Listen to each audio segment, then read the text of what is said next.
नौकान जगह चला इन स्पेशल गालमाराव को दो से आपे उनकान स्पेशल गालमाराव बापे सेलेदा मेनके इन बई सेलेद तेहना दिरे सेलेद एनते खबर नाम का अदो चेला तोंगेरे तहना पे गाते को सावरे ओका जगह सीटरा ओना चे को गालमाराव तो जो तो अब ची तड़िया कमी पे तो चुकेदा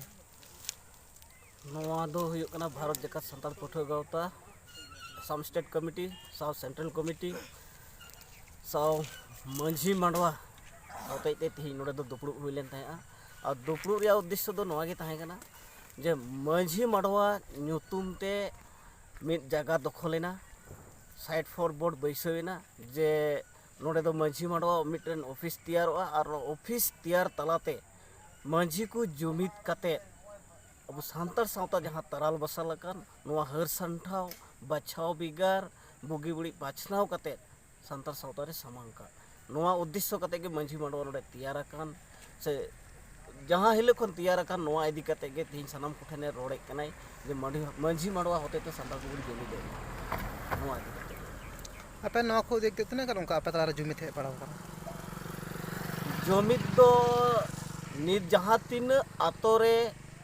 पठुआ गावता सेटेर कना बा मंझी मांडवा सेटेर कना ओंडे दो जहाँ मंझी मांडवा इदी कते गपाल मराव हुई कना उनको तो जथेष्ट को बुझ का जे मंझी मांडवा दो चेत कना चिदा मंझी मांडवा के बांग ᱧᱩᱛᱩᱢ कना तो ओंडे नुको दो जहाँ आतोरे चलाव करा उनको तो बुझ का और ओंडे दो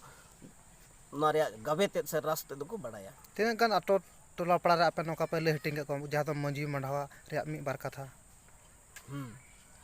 मंझी मांडवा कथा दो नोडे आसाम रे दो टोटल आसाम दो फॉर्म बांग हुई कना